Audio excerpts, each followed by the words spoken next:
Hi, it's time for another verb of the day. Today's verb is water.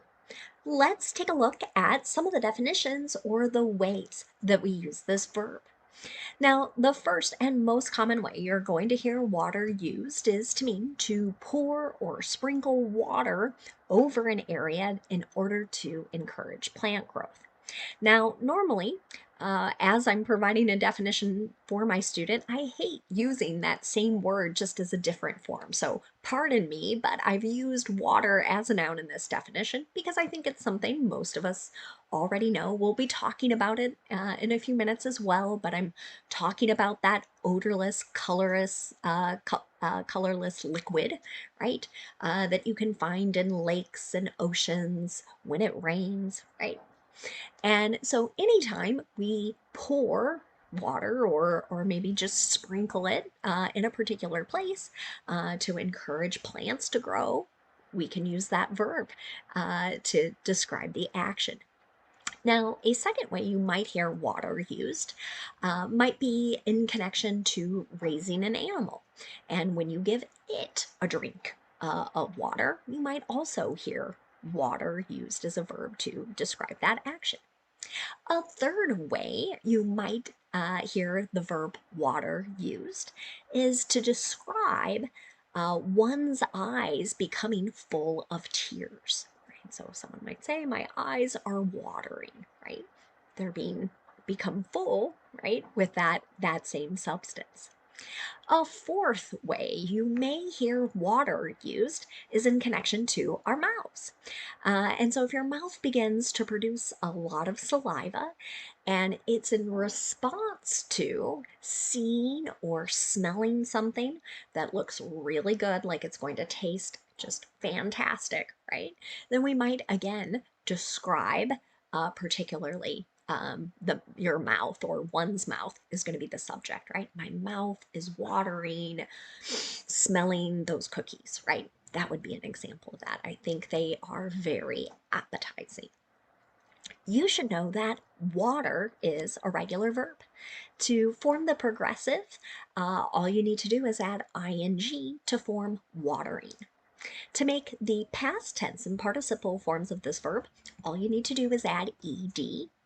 Our base verb, water, ends with that voiced sound. And this means the ed ending is just going to make a d sound when we say that past tense form. We are not going to add an extra syllable as we say it. So it should sound like this: watered, watered. Okay. Now, there is one phrasal verb I think it could be important for us to discuss. It's water down.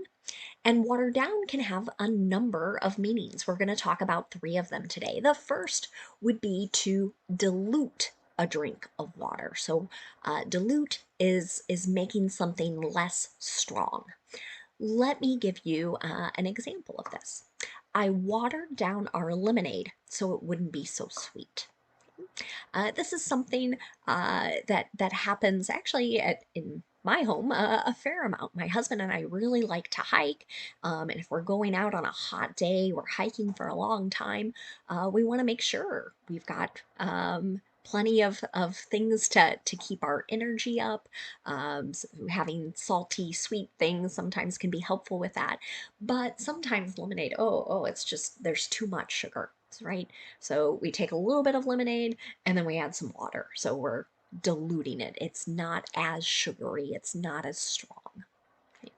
Now, a second way you might hear water down used is in connection to one's words. And this is when you're making a statement, maybe less forceful. It's just not as strong because you've kind of changed some of the words to take out that forcefulness, or maybe you've just left out some details. An example of this might be, have they watered down the accident report? It doesn't seem complete, right? So maybe we're trying to avoid assigning responsibility through this report, or we're afraid to say who is responsible. So the wording here, the language in this report seems less forceful, less not as strong. Right? Now, a third way you might hear water down used is just to refer to kind of reducing the strength or the effectiveness of something. I feel like this definition and way of using it gets connected a lot to laws, regulations, rules. And if we water them down, then they're just not as strong. So that's my example sentence here. This latest bill is watered down and won't lead to any substantive changes. So, I feel like this is something we read about happening quite often in our US political system. So, somebody has maybe a great idea for a particular law, but by the time it gets debated and in order to get enough votes, right, what finally gets signed into law just is not as strong. It's not as effective as the original idea. That's what we're describing there. Now, let's take a moment to make some more example sentences with our verb of the day, water. Today, we're going to practice the imperative and the present perfect progressive. Let's start with the imperative. We use this to tell someone to do another action. You might hear this described as a command. What's unique about an imperative in English is that there is no subject in the sentence. Okay? The subject is always implied. It's either you singular or you plural based on with whom you're communicating, right? So if you're talking to one person, right, that's a singular you, but if you're talking to many people, then it's plural. And when we go to make a positive or affirmative sentence in the imperative, we can just begin our sentence with the verb. An example of that is water the plants on the porch before you leave. Maybe this is a statement a parent shares with a child. They're trying to get the child to take some responsibility to do some chores around the house. So that's a command. You're going to do that. I'm not asking, can you do it? I'm telling you to do it. Now, sometimes I've had students tell me that it seems maybe a bit too aggressive to tell someone to do another action. So, if you want to soften things, maybe make it a little more polite, you could put please at the beginning of the sentence, or you can put please at the end, but you don't need it in both places. Now, if you want to make a negative imperative sentence, our structure for this will be to use do, not, and then the base verb. You might also hear the contraction don't and then the base verb. So let's take a look at another example sentence. Don't water those succulents more than every other week. Okay? So again, here's an example of someone telling someone here not to do something. And I realized that that term succulents might be a little new or different. This is a type of plant. I've included a picture on the bottom right hand corner of the screen so you can kind of get an idea of what they look like. These are plants that do not require much water. And so that's why we're telling someone not to do it, right? We might be suggesting you're going to overwater, you're going to give them too much, and that could kill or harm the plant. Now let's move on and talk about the present perfect progressive. Some teachers and some books will call this the present perfect continuous, and that is totally fine. Many times we're using this verb tense to talk about an action that started in the past and continues into the present. And many times we're sort of focused on like how long that action has been continuing.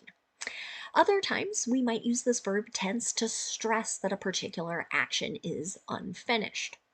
Now, the reason I like calling this the present perfect progressive is you can see three P's in the name of that verb tense.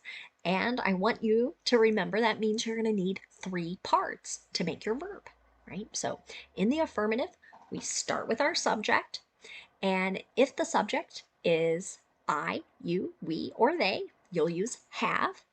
That's going to be the first part. But if your subject is he, she, or it, you'll use has. Okay, so have or has is your first part. Your second part of the verb is the participle been, B-E-E-N.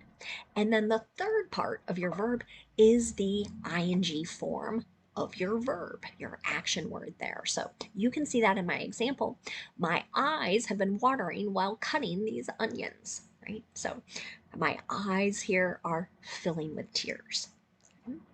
Now, if you want to make a negative present perfect progressive sentence, to do that, again, we always start with our subject, and then we'll use have not or has not, or the contractions haven't or hasn't, then been, then that ing form of the verb. You can see it in the example. We haven't been watering our lawn this summer. Right?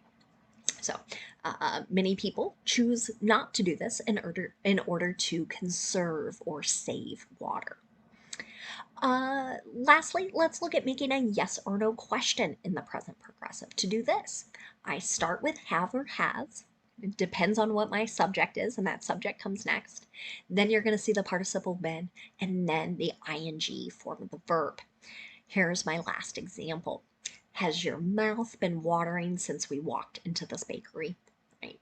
That usually happens to me. I smell those things and everything always smells so good in every bakery I've ever been in. Now let's spend some time looking at some words and phrases related to water. As I mentioned at the very beginning of the video, water is also a noun. Most of the time, when you hear it used as a noun, you're going to hear people referring to that colorless, transparent, odorless liquid that you can find in lakes and rivers, and that's a part of rain as well. So an example of this might be if somebody's saying, let's get a drink of water, right?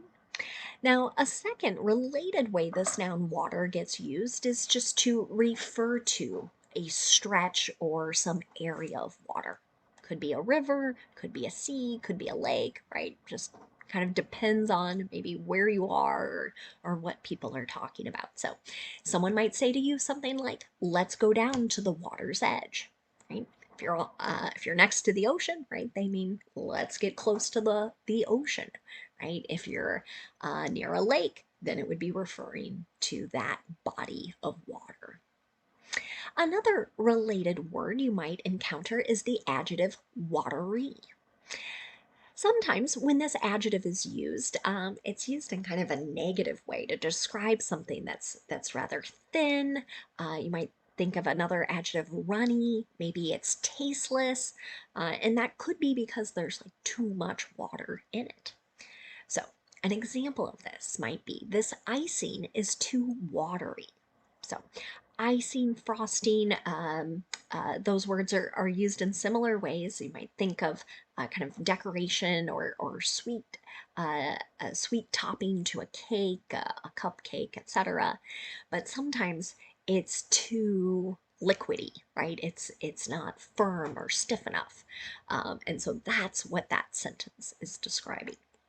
Now, a second way you can use watery is generally to describe one's eyes.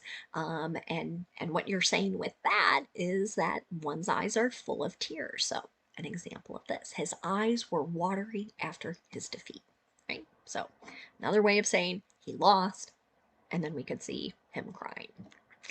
Now, I did want to mention a couple phrases that you might encounter. One is a phrase like water. And it's kind of a funny one, but it generally means in a large quantity. Okay, so an example of this, you're spending money like water, would just mean like there's no end to it, right? Because many of us think there's so much water on the planet Earth, right? There's a great quantity of it. But usually it's kind of meant as like a warning. Someone is a bit alarmed by the size or the quantity of something. One last phrase for us today. It's the phrase water under the bridge. Okay. And people will use this in situations where maybe there's been some kind of difficulty, some type of disagreement, right? Something kind of negative. But they want you to know whatever that negative thing is, it's in the past. And they're not really considering it or thinking about it. They don't find it important now in the present. So they're kind of saying, like, we're moving on, we're looking forward. An example of this might be I know we've disagreed before, but that is water under the bridge, right? So just because we disagreed before, I'm not thinking about it, that's not important. Maybe we need to focus on the future and focus on what we're doing now and working towards that. So you may think of it as kind of another way, like no hard feelings, right? We're just moving forward. Thanks so much for watching today's video. I hope you have a great day.